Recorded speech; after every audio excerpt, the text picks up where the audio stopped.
नमस्कार दोस्तों। आज मैं जो प्रधानमंत्री जी जो 2047 तक भारत को विकसित देश बनाने की जो बात कह रहे हैं, उसी पर मैं अपना विचार व्यक्त कर रहा हूँ कि भारत को विकसित देश कैसे बनाया जाए और विकसित देश नहीं बनने के क्या क्या कारण हैं।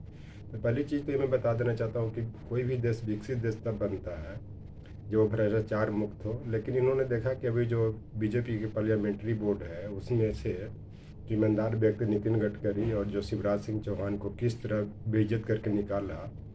और बी एस येदियुरप्पा जो कर्नाटका के पूर्व मुख्यमंत्री और जो असम के जो पूर्व मुख्यमंत्री सर्बानंद सोनोवाल जैसे भ्रष्ट व्यक्ति को शामिल किया है, तो आप इसी से अंदाज लगा सकते हैं कि ये कैसे विकसित देश बनेगा। दूसरी चीज़, विकसित देश में हर चीज़ का ट्रांसपेरेंसी रहता है, किसने कितना चंदा दिया उस सबको पारदर्शिता के साथ दिखाया जाता है। लेकिन यहाँ आप देखिए कि मात्र 5-10 उद्योगपति को किस तरह से बढ़ावा दिया जा रहा है। यहाँ तक कि देश को टैक्स को भी हवन किया जा रहा है, गबन किया जा रहा है कि जो कॉर्पोरेट टैक्स इन्होंने जो 35% से 18% किया, उसमें देश को 1.45 लाख करोड़ रुपया का लॉस हुआ है।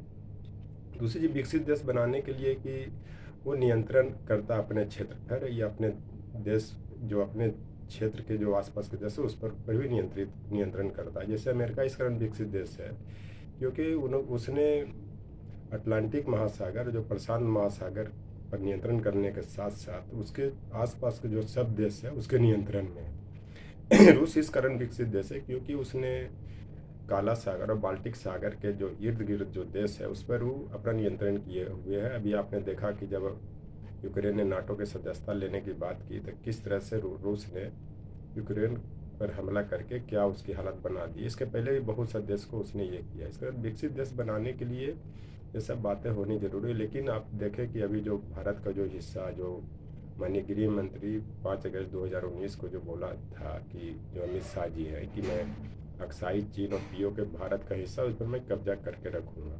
तो कब्जा करने के दूर की बात है, अभी तक आप देखें कि जो हाफिज़ सईद और सलाउद्दीन जैसे जो आतंकवादी है वो किस तरह से भारत में आतंक मचाए हुए कि रह रह के कभी उरी घटना, अभी कुछ दिन पहले फिर जो एयरफोर्स पर जो अटैक हुआ, उसके बाद दिन प्रतिदिन जम्मू कश्मीर में हत्याएं हो रही हैं। तो आप इसी से अंदाजा लगा सकते हैं कि विकसित देश कैसे बनाए पाएंगे। दूसरी चीज़ की जो अमेरिका ने जब ये WTO जो ट्विन टावर जो न्यूयॉर्क में जो अटैक किया था करने वाला उसामा बिन लादेन को एबटाबाद में घुस करके मारा। उसके बाद कुछ दिन पहले इसी साल 2022 में जो अल जवाहिरी था जो अलकायदा प्रमुख था जो काबुल के बहुत सुरक्षित क्षेत्र में छिपा हुआ था उसको ही मारा। आपने अभी तक हाफिज सईद को न पकड़ा है न मारा है, न सलाउद्दीन को मारा है। यहाँ तक कि जो दाऊद इब्राहिम को जो पहले बहुत बार नाम लेते रहते थे उसका भी आपने नाम भूल गया। तो अब विकसित देश कैसे बनाएंगे।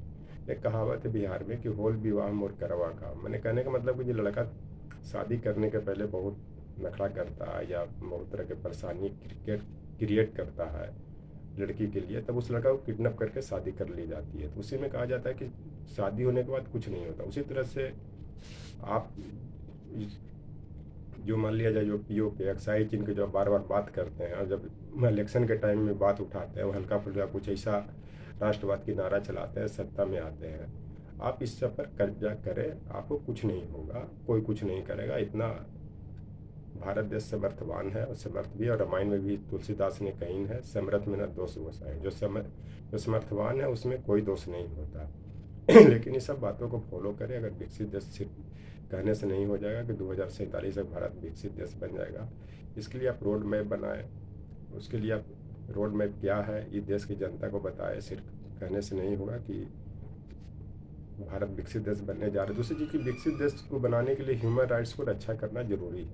ह्यूमन राइट्स आपका जो गुजरात सरकार है जो बिल्किस बानो जो का जो केस जो 2002 में जो गोधरा कांड के बाद भड़का था, उसके सब परिवार को कत्ल करने के साथ साथ उनकी 3 वर्ष की लड़की को पत्थर पर पटक करके किस तरह से मार दिया। जो महाभारत काल में कंस ने देवकी के पुत्रियों को इस तरह से मारता था।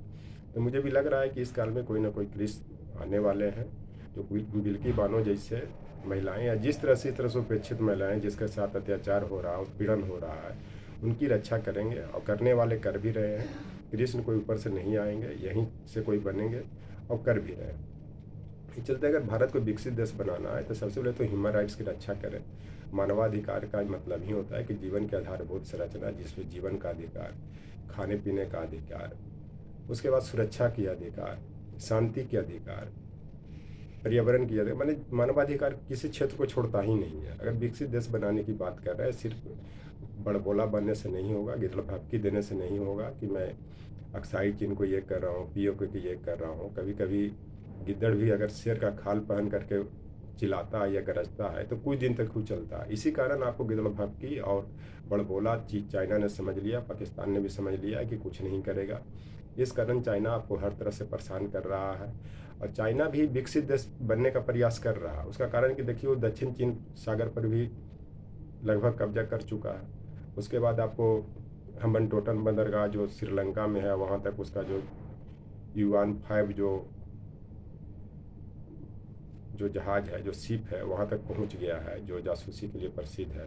उसके बाद आपको ग्वादर बंदरगाह तक पहुँच गया है। उसके बाद आपको बांग्लादेश तक भी पहुँचने वाला है, क्योंकि $4 अरब बांग्लादेश को भी चीन ने कर्जा दिया है। और आपको किस तरह से जो 7 अरब के आसपास जो श्रीलंका को कर्ज दे करके फंसाया पहुंचा हुआ है।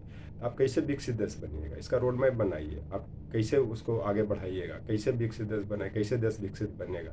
सिर्फ बड़बोला हुआ करने से नहीं होगा। आपको ग्रास रूट पे काम करना पड़ेगा, रोड मैप बनाना पड़ेगा।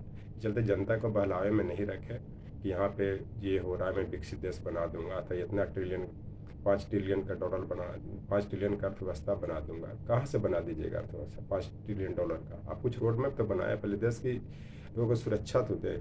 इस कारण ये सब बताने की ज़रूरत नहीं है। आपने 15 अगस्त को दिन भी लाल किला से बहुत बड़ा तिरंगा पगड़ी बांध करके बहुत बड़े बड़े वादे किए। क्या वो पगड़ी बांधने का मतलब होता है भारत देश में, आज मैं वैदिक काल के सभ्यता काल से बता रहा हूँ या सिंधु घाट के सभ्यता काल से बता रहा हूँ कि पगड़ी इज्जत का प्रतीक था, आन बान शान की प्रतीक थी। उस पगड़ी बांधने का मतलब है कि मैदान जीतना है, मर जाऊं चाहे मार दूं, लेकिन युद्ध जीतना है।